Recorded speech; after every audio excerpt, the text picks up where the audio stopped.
What's up, everyone, and welcome back to another New Comic Book Day haul. I am your host, AR Comics, and today I'm going to be going over my top 10 list for New Comic Book Day, August 25th, 2021. This was such an awesome week for new comics. We had another issue for Department of Truth, Something That's Killing the Children came out, and the highly anticipated King Spawn issue number 1 released this week. But before I get started off on my top 10 list, if you are new to the channel, I drop weekly comic book content that'll keep you up to date on all the latest releases. So if you don't want to miss out on that, make sure you hit the subscribe button down low and the little bell to get notified. Every time I drop new content, you won't regret it. And now, without further ado, let's get started on these top 10 books. So I hope you all are having a fantastic day so far today. I picked up a total of 13 different issues for this New Comic Book Day, so you know what that means. 3 of them did not make the top 10 list, and once I got to my LCS, I knew it was going to be a very big New Comic Book Day for me.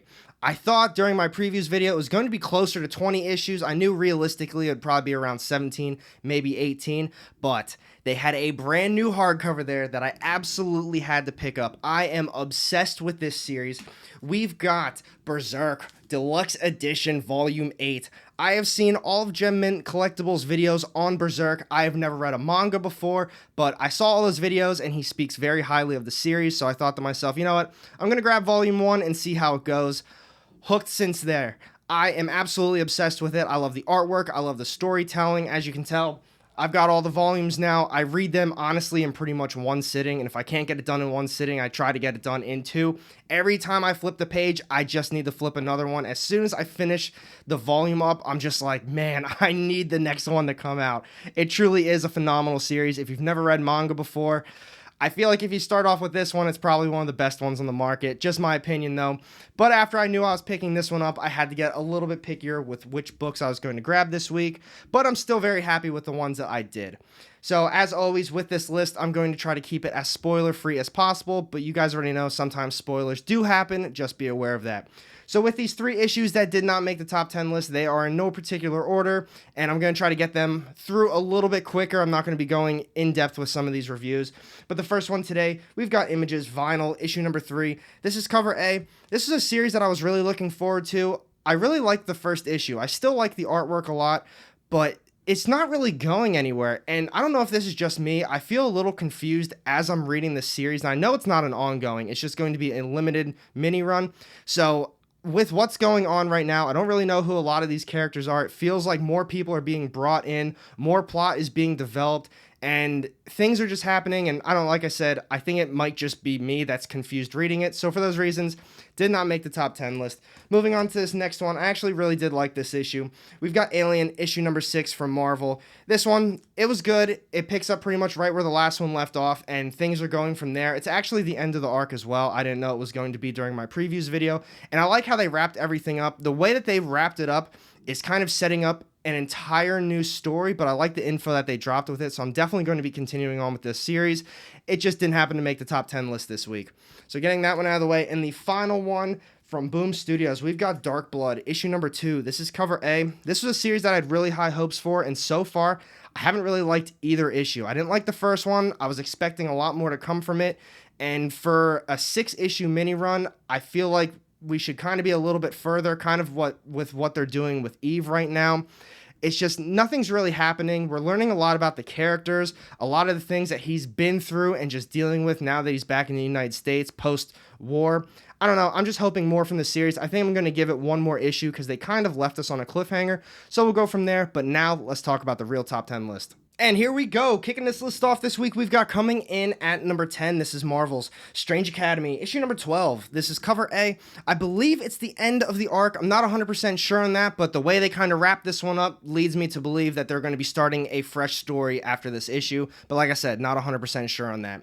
So this issue pretty much picks up right where the last one left off. They're still kind of on the arc of who killed Toth. I really like the whole mystery of it. They brought in Howard the Duck, little PI investigator, to investigate all of the kids, see who could be involved, and then it led us to Calvin in the last issue. And they really expanded on that in this issue. I don't really want to get too into it because this whole issue was honestly straight action and a lot of dealing with the kids. And if I talk about it too in depth, it's really going to spoil the main plot of this issue. But like I said, they wrapped it up very nicely. All the kids kind of came together at the very end, hugged it out, and I think they're going to start a fresh arc after this one. I really can't wait to see where they go with it. I'm still loving this series. I know I've talked to a lot of people who aren't really enjoying Strange Academy that much. I kind of get it. I've talked about it in the beginning. Right when it came out, I thought this is Marvel's version of Harry Potter. So if you don't really like Harry Potter, you might not like this one either, but I really like how they're growing all of these kids together. So for those reasons, we've got Strange Academy, issue number 12, coming in at number 10. Next up this week, we've got coming in at number 9. This is Marvel's Thor, issue number 16. This is cover A, and this cover is a complete tease of what the actual issue is about. And speaking of teases, Donny Cates, you bastard. The way you started off this issue, I was like, yes! We're finally getting into the whole Thanos thing. I'm so excited. I can't wait to see where they go with this. I knew it wasn't going to be full on that, but they kind of went completely away from it, and then the whole issue to me was a little boring. It kind of went into Thor. He's back on Earth and he's just talking about his problems, the visions he's seen, how Mjolnir isn't really responding to him and there's something wrong with Mjolnir, and all the things that he's been dealing with recently is just kind of him talking about it in this issue. So for those reasons, it's coming in at number 9. I'm definitely going to be continuing on with this series. Those first couple pages, I truly cannot wait to see what Donny Cates does with that one, but the rest of the issue, like I said, kind of boring.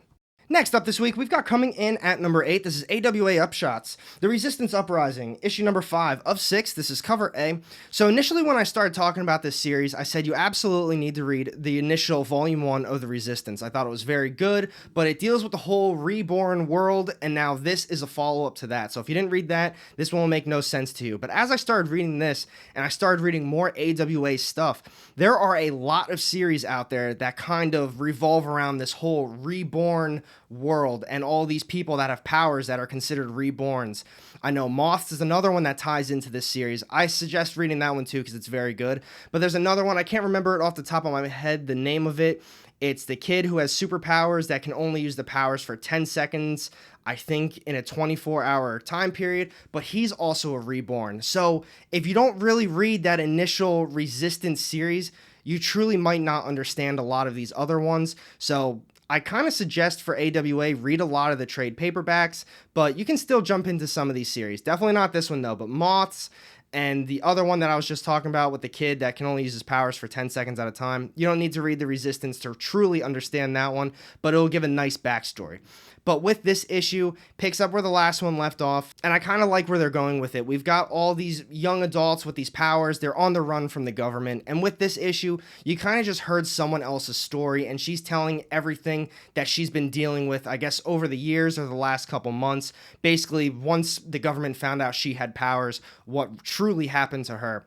I like this issue. I highly suggest checking it out, but seriously, like I was just saying, there is a lot of stuff that's involving this reborn world, so catch up on the trade paperbacks. So for those reasons, we've got The Resistance Uprising, issue number 5, coming in at number 8. Next up on my list this week, we've got coming in at number 7. This is Image's brand new series, Echo Lands, issue number 1. This is cover A, and I'm going to be putting it like this first to show off because it's actually meant to be read sideways like that. It's a flip book. It's not meant to be read like a typical comic book, and this is just the regular cover A, regular edition. It's not the raw edition that they came out with. I think that one just had extra artwork in it. But with this issue, I felt a little confused reading it. It was a little bit weird as far as the story goes, but the artwork was incredible. I thought it was stunning. And the cool thing about it is there was a lot of different types of artwork on the same page, and it flowed so well together. So like I was saying, I felt a little confused as I was reading it. We didn't get a lot of backstory. We didn't get a lot of info on who these characters were. But this is our main character on the front. She's a thief. She has powers. And they're in a world where other people have powers as well. And I think she has something that somebody is after her. It's a gemstone, and that leads to something else that's going to be really big. Like I was saying, kind of confusing for a first issue. I kind of felt like this one could have been a second issue or maybe even a third one. I would still check it out, though. Like I said, that artwork was crazy. So for those reasons, we've got Echo Lands issue number 1 coming in at number 7. And now we've got coming in at number 6 this week, this is Marvel's Black Widow, issue number 10. This is cover A, and congrats to Black Widow as a character for getting the 50th legacy issue. And congrats to Kelly Thompson as well for killing it on this series. Every single arc and every issue just seems to be getting better and better to me. I'm loving it. The artwork, the storytelling. Kelly Thompson, you honestly are absolutely killing it on this series. So with this issue, I believe it was the end of the arc. They seem to have wrapped things up pretty nicely that they've been dealing with in the last couple issues. And we got a little bit of everything in this one. We got a lot of plot progression, we got a lot of action, and it just flowed so well together. I don't want to spoil too much stuff, but the main villain that we've been dealing with that's been injecting all of these random people with the serum that's kind of giving them these temporary powers that are just short-term killing them if they're using them too much. They solved all of that stuff pretty much. The villain, well, maybe he died, maybe he didn't. We're going to see how that one goes. But I can't wait to see where they go with the rest of this story. It just keeps getting better to me. I highly suggest checking this one out. I know it's 10 issues deep. I'm sure a trade paperback is coming out at some point to get everyone caught up a little bit. But seriously, check this one out. We've got coming in at number 6, Black Widow, issue number 10. And here we go. We're down to the top 5 issues of the week. We've got coming in at number 5 this week. This is Marvel's The United States of Captain America, issue number 3. This is cover A, and this is another series that I highly recommend. I am loving every single one of these issues, and I've talked to so many people who are just kind of disregarding this series and kind of saying, nah, I don't think it's really going to be for me. I'm loving it. The artwork's fantastic. The storytelling is incredible as well. And every issue is kind of different. It's following the same plot line, but the story itself is always different. So each issue has a different new Captain America. It's just kind of a regular everyday citizen that decides to put on the suit and be the community's Captain America. Doesn't have any powers, but they just feel the need to be the hero that the community needs.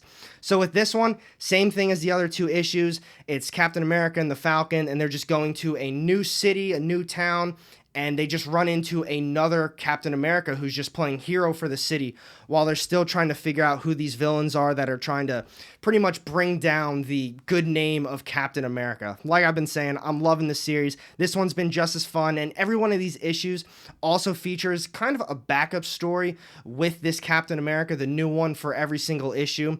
Check it out if you can, but we've got coming in at number 5 this week, The United States of Captain America, issue number 3.